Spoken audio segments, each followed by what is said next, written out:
Buenas tardes, Iglesia Cristiana de Paz y los que se han unido a esta transmisión en búsqueda de la palabra de Dios, de la presencia de Dios.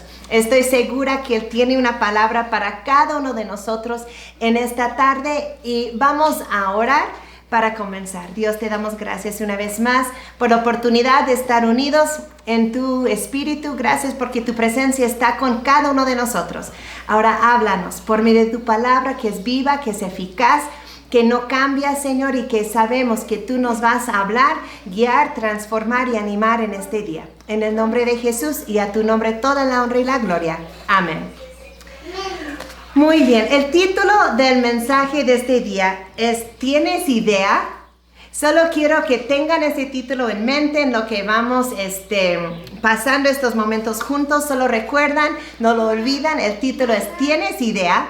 Y vamos a abrir nuestras Biblias en Juan capítulo 5. Jesucristo, nuestro Salvador, el Hijo de Dios, el Hijo del Hombre, nuestro amigo, nuestro abogado, nuestro intercesor, pero ¿realmente lo conocemos? ¿Y cuánto lo queremos conocer?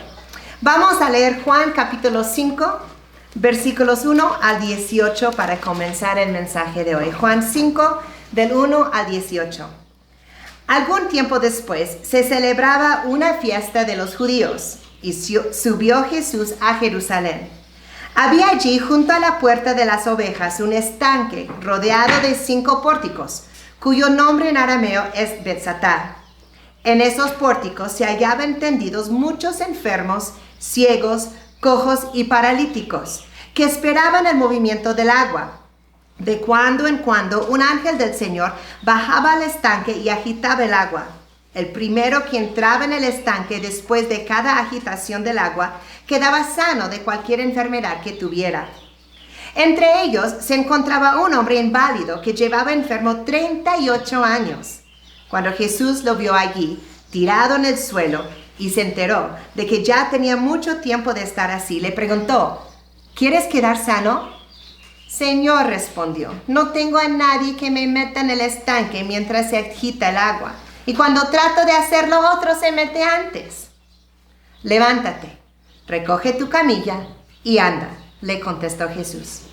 Al instante aquel hombre quedó sano, así que tomó su camilla y echó a andar. Pero ese día era sábado. Por eso los judíos le dijeron al que había sido sanado: hoy es sábado, no te está permitido cargar tu camilla. El que me sanó me dijo: recoge tu camilla y anda, les respondió. ¿Quién es ese hombre que te dijo: recógela y anda?, le interpelaron. El que había sido sanado no tenía idea de quién era, porque Jesús se había escabullido entre la mucha gente que había en el lugar. Después de esto, Jesús lo encontró en el templo y le dijo: mira, ya has quedado sano, no vuelvas a pecar, no sea que te ocurra algo peor. El hombre se fue e informó a los judíos que Jesús era quien lo había sanado.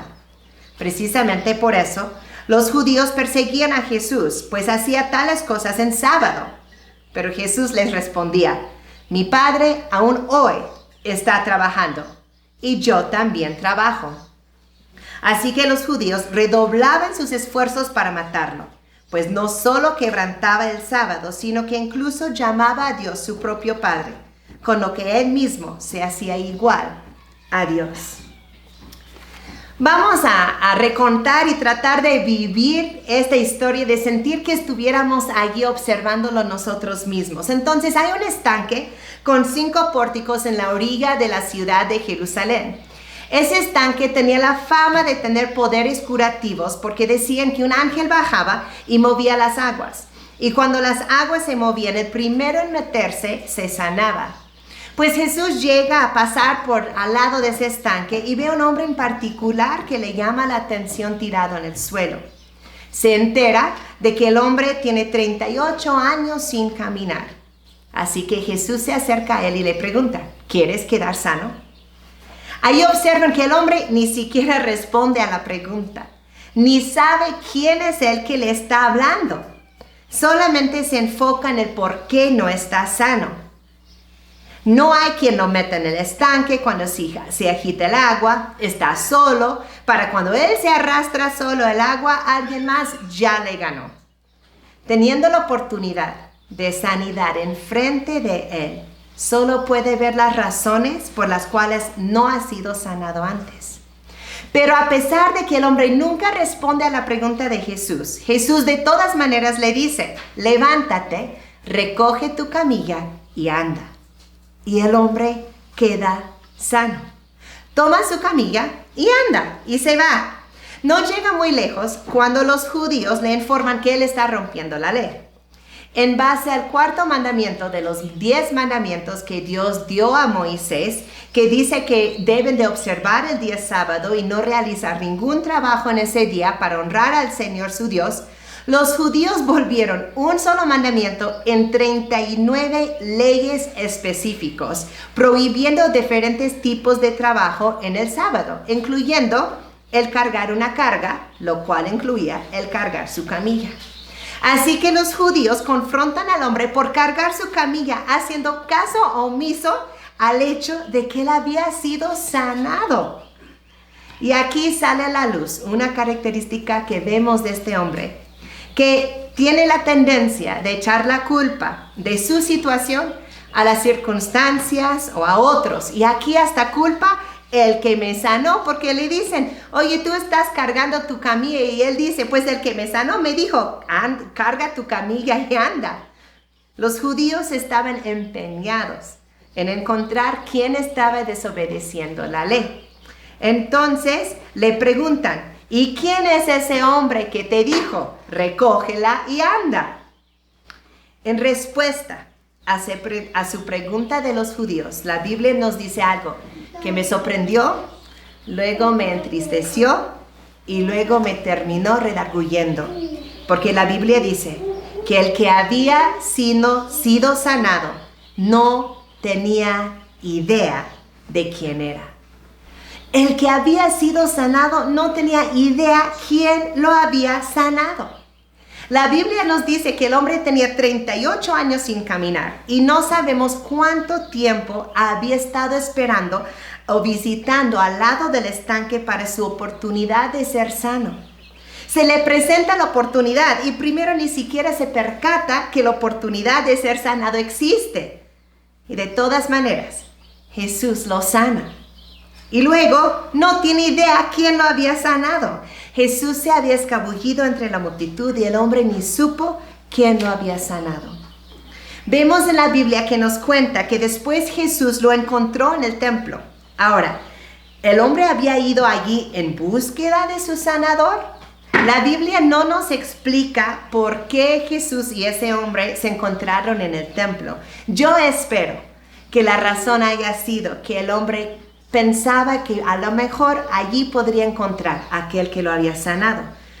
Pero lo que sí la Biblia nos dice es que cuando Jesús lo encuentra en el templo, Jesús le dice, mira, ya has quedado sano, no vuelvas a pecar, no sea que te ocurra algo peor. Otra vez nos hacemos la pregunta, ¿algo peor? ¿Cómo qué? No sabemos. Jesús mismo asegura unos capítulos más adelante en Juan que no toda la enfermedad es resultado del pecado, aunque parece ser posible que en esta situación la enfermedad del hombre tenía algo que ver con algún pecado en su vida. Entonces Jesús le dice, ya no peques más para que no te vuelvas a enfermar o te enfermas peor.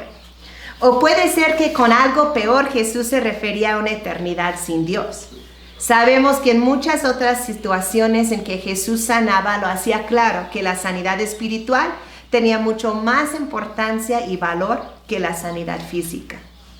Y luego así nos pasa al estudiar la Biblia e ir conociendo a Jesús. Por muchas respuestas que la palabra de Dios nos da, también nos presenta con muchas más preguntas. Y esas preguntas nos motivan a seguir estudiando y seguirlo conociendo aún más. Les comenté hace ratito que la falta de respuesta del paralítico, cuando los judíos le preguntan, ¿quién es este hombre que te dijo, recoge la anda? En otras palabras, ¿quién te sanó? Me sorprendió que el hombre no sabía quién lo había sanado. ¿Cómo no va a saber quién lo había sanado? ¿Cómo no se fijó en eso? Solo se fijó en su enfermedad, en su sufrimiento y luego en su alivio y su sanidad, sin poner atención a quién le estaba devolviendo la vida. Pero al pensar más en ese pasaje, en lo que pasó, me entristecí. ¡Qué oportunidad perdida! De no solamente recibir su sanidad física, pero de conocer al Hijo de Dios en persona, de tener una relación personal con Él. Pero luego el pasaje me redarguyó, porque creo que a veces me he parecido al paralítico. Cristo llega a nuestra vida, en su misericordia y en su gracia nos sana, nos salva y ni siquiera sabemos bien quién es. Recibimos su regalo de su sanidad, nos vamos felices, enteros, salvos, a seguir con nuestras vidas, pero tomamos el tiempo, el interés, el amor de conocer a aquel que nos salvó. O cuando nos preguntan, oye, ¿por qué tu vida ha cambiado? Vamos a tener que darnos cuenta que ni sabemos quién fue quien nos salvó, como el paralítico. Ni siquiera nosotros lo hayamos buscado. Cristo nos vino a buscar. Él nos encontró. Él nos habló primero. Si se fijan en esta historia, Jesús iba caminando al lado del estanque ese día. Él vio al hombre paralítico. Él se interesó en su caso. Jesús se acercó al hombre. Jesús le ofreció sanidad. Jesús le dio la sanidad. Y en este caso, el hombre ni siquiera se lo había pedido. El hombre estaba demasiado enfrascado en su propia situación para aún darse cuenta que la solución estaba parado enfrente de él. Pero Jesús pudo percibir su deseo y su necesidad y actuó con misericordia sanándolo. Aún rompiendo muchas de las esquemas que nosotros tenemos en cuanto a Jesús. ¿No que uno tenía que tener fe para ser sano? La Biblia no nos muestra que ese hombre haya tenido fe. Pero aún así, Jesús, siendo Dios, decidió sanarlo, porque es Jesús y lo puede hacer. Ciertamente la Biblia enseña en muchas partes la importancia de la fe, la importancia de creer, pero ¿será posible que en este caso no enfatiza la Biblia la fe del hombre para asegurar que cuando fuera salvo no quisiera decir por mi fe fui salvo? Tuve suficiente fe, entonces Dios obró. ¿Será posible que Dios nos quiso dar un recordatorio que con fe o sin fe el poder es solamente de Cristo? Jesús se acerca a nosotros. Jesús nos ve en nuestra enfermedad, en nuestro pecado, y Él se acerca a nosotros.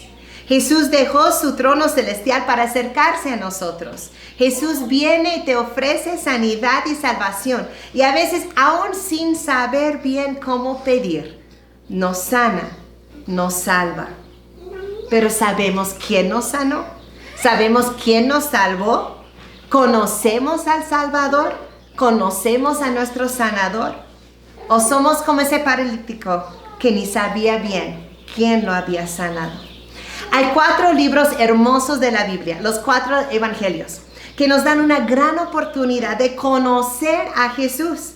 En momentos de tristeza, lo vemos a Él. En momentos de tristeza, de gozo, de dolor, de cansancio, de victoria, de propósito. Lo vemos en encuentros con hombres, con mujeres, con niños, con jóvenes. Lo vemos en encuentros con ricos, con pobres.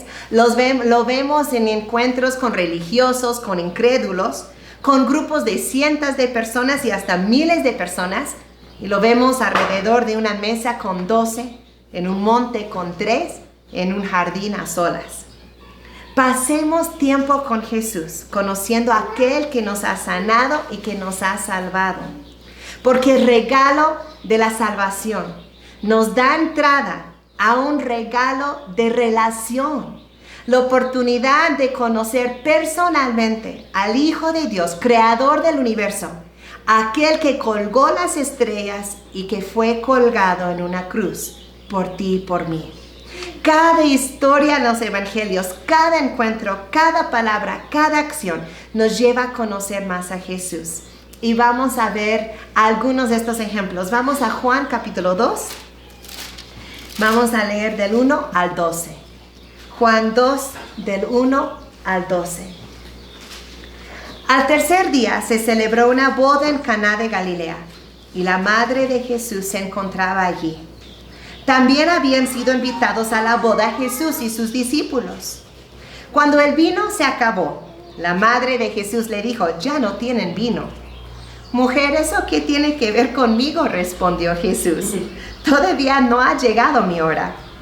Su madre dijo a los sirvientes: «Hagan lo que él les ordene». Había allí 6 tinajas de piedra, de las que usan los judíos en sus ceremonias de purificación. En cada una cabían unos 100 litros. Jesús dijo a los sirvientes: «Llenen de agua las tinajas». Y los sirvientes las llenaron hasta el borde. «Ahora sacan un poco y llévenlo al encargado del banquete», les dijo Jesús. Así lo hicieron. El encargado del banquete probó el agua convertida en vino sin saber de dónde había salido, aunque sí lo sabían los sirvientes que habían sacado el agua. Entonces llamó aparte al novio y le dijo: «Todos sirven primero el mejor vino, y cuando los invitados ya han bebido mucho, entonces sirven el más barato. Pero tú has guardado el mejor vino hasta ahora». Esta, la primera de sus señales, la hizo Jesús en Caná de Galilea. Así reveló su gloria y sus discípulos creyeron en él. Después de esto, Jesús bajó a Capernaum con su madre, sus hermanos y sus discípulos, y se quedaron allí unos días. Vemos qué aprendemos, cómo conocemos a Jesús mejor por medio de esta historia. Primero, encontramos a Jesús en una boda, en una celebración, porque Jesús era un Jesús sociable, que disfrutaba la celebración. Yo creo que él estaba disfrutando esta boda porque ha de haber sido de algunos amigos conocidos, porque él y su familia habían sido invitados a la boda. Además, Jesús mismo usa el ejemplo de la boda en muchas ocasiones de la palabra para mostrar el gozo y el evento que vamos a participar con él al llegar al cielo, la boda del Cordero con nosotros. Vemos a un Jesús generoso. Cuando le dicen que el vino se acabó y él dice: «Pues yo qué tengo que ver en este asunto», y su mamá le dice a los sirvientes: «Haz lo que él dice», y él les indica que llenen unas tinajas de piedra. Me pregunto si eran el único recipiente alrededor. Lo dudo. Pero eligió 6 tinajas. Cada uno cabía 100 litros de vino. Eso quiere decir que él hizo 600 litros de vino. Es un Jesús generoso, un Jesús abundante. Jesús quería a lo mejor estar seguro que los anfitriones no volvieran a pasar la vergüenza de que no les alcanzara el vino. Filipenses 4:19 nos habla de ese mismo Jesús. «Así que mi Dios les proveerá de todo lo que necesitan», aun cuando son 600 litros de vino para una boda, «conforme a las gloriosas riquezas que tiene en Cristo Jesús». Vemos en esta historia un Jesús que disfrutó compartir, dar, celebrar, regocijarse. Me hubiera gustado mucho ver su cara de Jesús mientras observaba a los sirvientes echando agua a las tinajas, y luego cuando él les dijo: «Ahora sacan un poco y llévanlo al encargado del banquete». Esto era su primer milagro. Para estos sirvientes, Jesús era otro invitado en la boda. Imagina los nervios. Ellos son sirvientes y tenían que llevar un frasco de líquido que ellos sabían que era agua al encargado del banquete, que había pedido vino. ¿Qué les iba a pasar si les servía agua al encargado del banquete? Pero lo hacen, obedecen y llevan el líquido al encargado del banquete. Y me hubiera gustado ver la cara de Jesús cuando el encargado probó el vino. Y va al novio Y vemos un Jesús de excelencia, porque cuando llega el encargado al novio le dice, oye, normalmente en las bodas se sirven el mejor vino primero, y ya cuando la gente ya tomó un poco de más, se sirve un vino más barato porque la gente ya no se va a dar cuenta, pero tú guardaste el mejor vino al final. Y vemos un Jesús de excelencia. Realmente él hubiera podido convertir el agua en cualquier tipo de vino, un vino barato, un vino mínimo como el que habían estado tomando, o incluso de peor calidad como esperaba el encargado de banquetes. Pero dar lo peor nunca es el costumbre de Jesús, y dio el mejor vino posible. Dice la Biblia en versículo 11 que así Jesús reveló su gloria. Su primer milagro no fue un milagro de salvación, no fue un milagro siquiera de sanidad, fue un milagro para salvar el día en una boda de unos amigos que necesitaban vino para sus invitados. Él así reveló su gloria en abundancia, en generosidad, en amabilidad y con excelencia. Y Cristo, te queremos conocer más. Queremos conocer tu gloria, que tu gloria sea revelada en nuestras vidas de manera abundante, generoso y excelente. Vamos a otro evangelio, el evangelio de Lucas, antes de Juan.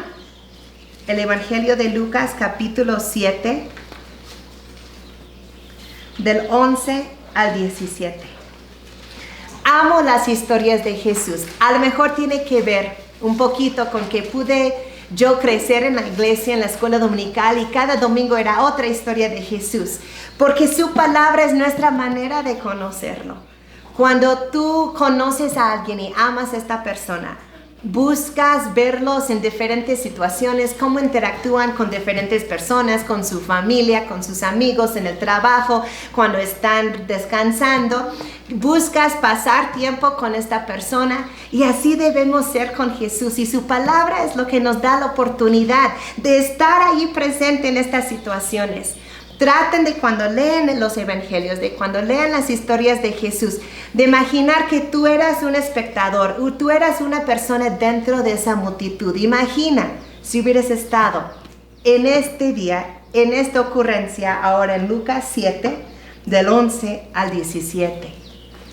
Poco después, Jesús, en compañía de sus discípulos y de una gran multitud, no imagina que tú fueras parte de esta multitud. Estás ahí caminando, siguiendo a Jesús. Se dirigió a un pueblo llamado Naín.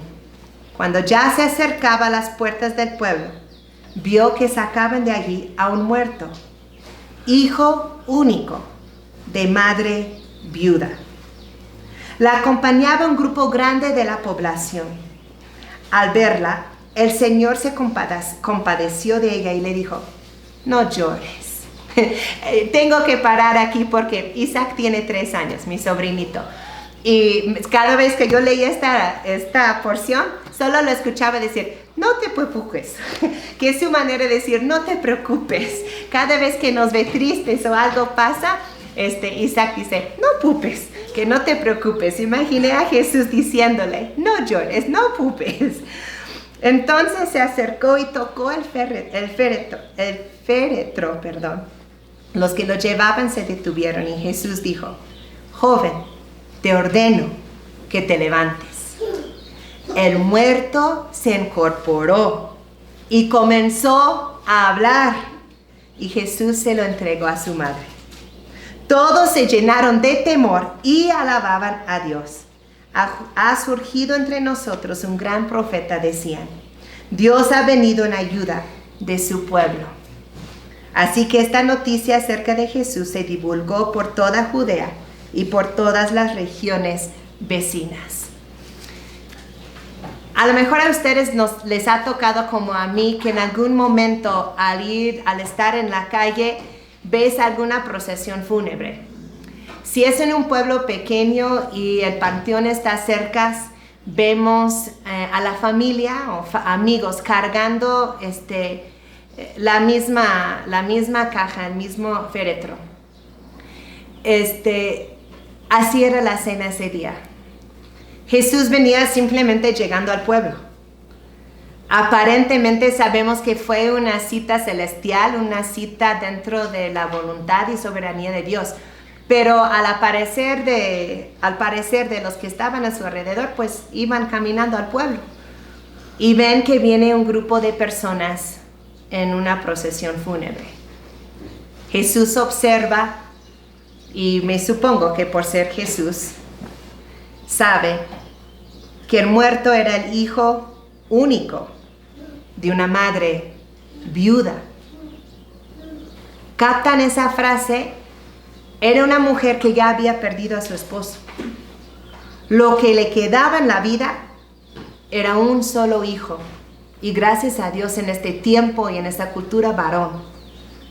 Lo más seguro es que esa mujer, aunque era un joven, el muchacho, dependía de él como varón de la casa.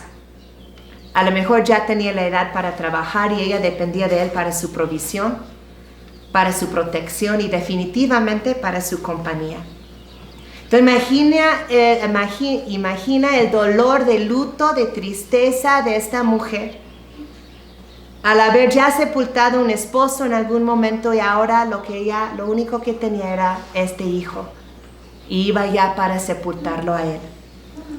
Y dice en el versículo 13, al verla, el Señor se compadeció de ella y le dijo, no llores, no llores. Se acerca, la gente se para y le dice, joven, te ordeno que te levantes. Y sin más ni menos, el joven se sienta, se incorpora y comienza a hablar.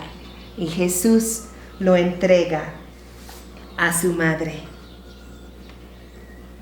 Vemos aquí, primero dice que Jesús, dice al verla en el versículo 13, vemos a un Jesús que ve. Un Jesús que ve hasta el alma. Era una procesión fúnebre. Probablemente no el único que Jesús vio en su vida. Pero ese día Jesús la vio. Y vio hasta su alma, vio hasta sus circunstancias. De la misma manera que Jesús ve tu corazón, ve tu dolor, ve tus circunstancias y actúa.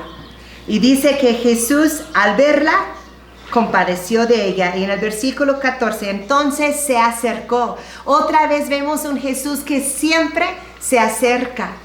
Ve el dolor y se acerca.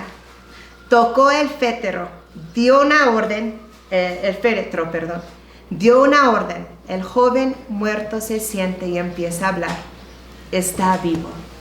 Esta es la primera vez que vemos en los evangelios que Jesús levanta a alguien de los muertos. Y nosotros conocemos a Jesús más, un Jesús que ve, un Jesús que se acerca, un Jesús consolador que dice no llores, un Jesús con poder aún sobre la muerte, un Jesús compasivo, un Jesús a quien le interesan los problemas no solamente del mundo, pero de cada individuo. Ahora, ¿por qué estas historias están en la Biblia? Para que tú y yo podamos conocer a Jesús. No solamente recibir su salvación o su sanidad o sus bendiciones, pero para conocer al Salvador, al Sanador. ¿Por qué estas historias están en la Biblia? Para mostrarnos quién es Jesús. Al ver cómo era en muchas diferentes situaciones, con muchas diferentes personas. Cada uno de sus encuentros, palabras, enseñanzas, milagros, acciones, nos revelan más acerca de quién es Jesús. Pero ¿saben que Jesús no era así? Jesús es así, contigo y conmigo. Estas historias están en la Biblia para que sepas cómo es Jesús contigo y conmigo. El Jesús generoso y excelente en la boda de Caná es un Jesús abundante y excelente en tu vida y en mi vida. El Jesús misericordioso y compasivo que sanó a un paralítico hundido en su propio sufrimiento solo al lado de un estanque es Jesús misericordioso y compasivo contigo y conmigo. El Jesús poderoso y consolador con una mujer viuda en medio de un luto y tristeza difícil de imaginar, es Jesús poderoso y consolador en medio de tu tristeza. Estas historias no están ahí solamente para que admiremos de lejos o incluso que hay un tipo de a lo mejor pensamiento de que me hubiera gustado vivir en aquel tiempo o quisiera que Jesús fuera así conmigo. Están allí en la Biblia, en los 4 evangelios, para que conozcamos a Jesús, quien vive hoy, quien vive en nosotros por medio del Espíritu Santo, quien nunca nos deja y quien es igual ayer, hoy y para siempre. Les invito a que pasen tiempo en los evangelios con una perspectiva fresca, con un hambre nuevo, con curiosidad, con la necesidad de conocer a aquel que te ha salvado y que te ha sanado. ¿Tienes idea de quién te ha salvado? Yo creo que descubrirás y descubriremos que la salvación es increíble en parte porque nos dio entrada a una relación personal con nuestro Salvador. Ahora, si tú nos estás escuchando hoy y nunca has recibido el regalo de salvación de parte de Jesucristo, no esperes más, porque hoy es el día en que Jesús te está diciendo, ¿quieres quedar sano? ¿Quieres quedar salvo? No seas como el paralítico y te quedas sin contestar. O te quedas diciendo las razones por qué no has acercado a Dios, o por qué no has ido a la iglesia, o por qué no has recibido el regalo de salvación como hizo el paralítico. No, contéstale, porque Jesús hoy te dice, ¿quieres quedar sano? ¿Quieres quedar salvo? Hoy es el día en que lo puedes ser, en que puedes recibir su regalo de salvación. Si nunca has orado para aceptar a Jesucristo y el regalo de salvación y vida eterna en Él, te invito a que lo hagas conmigo aún en ese momento. Vamos a orar con todo aquel que quiere hoy recibir ese regalo de salvación de parte de Jesucristo. Y le decimos, Dios, en este día, tú me estás preguntando si quiero estar salvo. Y no quiero quedarme callada. Te digo que sí, quiero ser salva. Reconozco que soy pecador y que mis pecados han roto mi relación contigo. Pero también entiendo que tú viniste a morir en la cruz y tomar así el castigo de mis pecados para hacer posible la vida eterna y una relación contigo. Así que en este día te pido que me perdones. Te agradezco por tu sacrificio en la cruz y te entrego mi vida.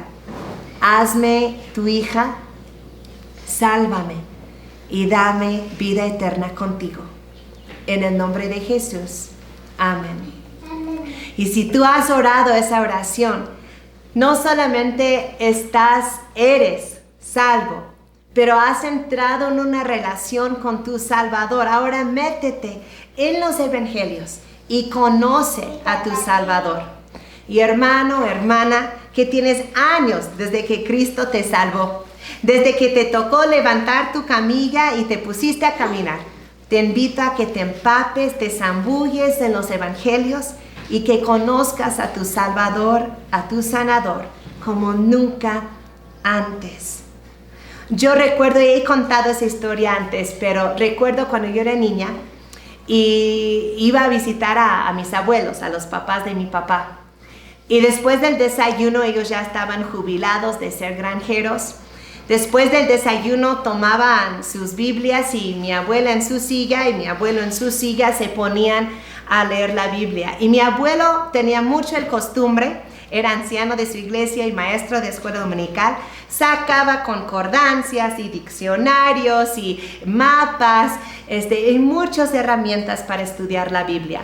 Pues para una niña, su abuelo siempre se ve viejo, ¿no? Mi abuelo siempre era para mí un anciano y yo le preguntaba un día, acerca de su tiempo en la palabra, porque me sorprendía verlo ahí cada día y sabiendo que era un hombre que tenía toda la vida de conocer a Jesús. Y él me dijo, Julie, cada vez que abro la Biblia, aprendo algo más.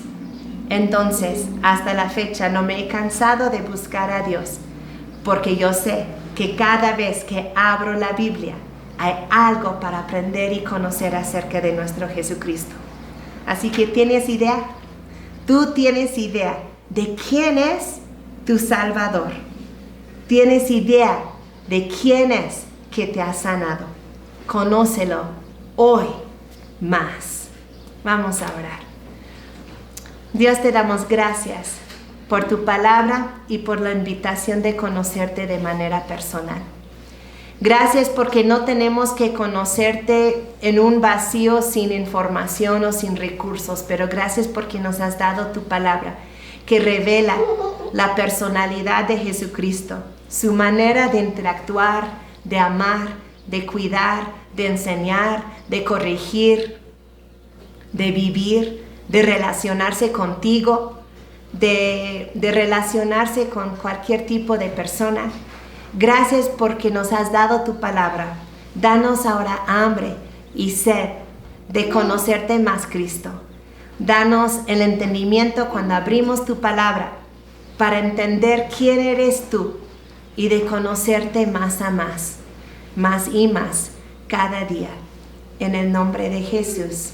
Amén. Solo para terminar, algo que me ha impactado en mi vida recientemente al estar pensando en las bodas del Cordero. No conocemos a Cristo cara a cara ahorita.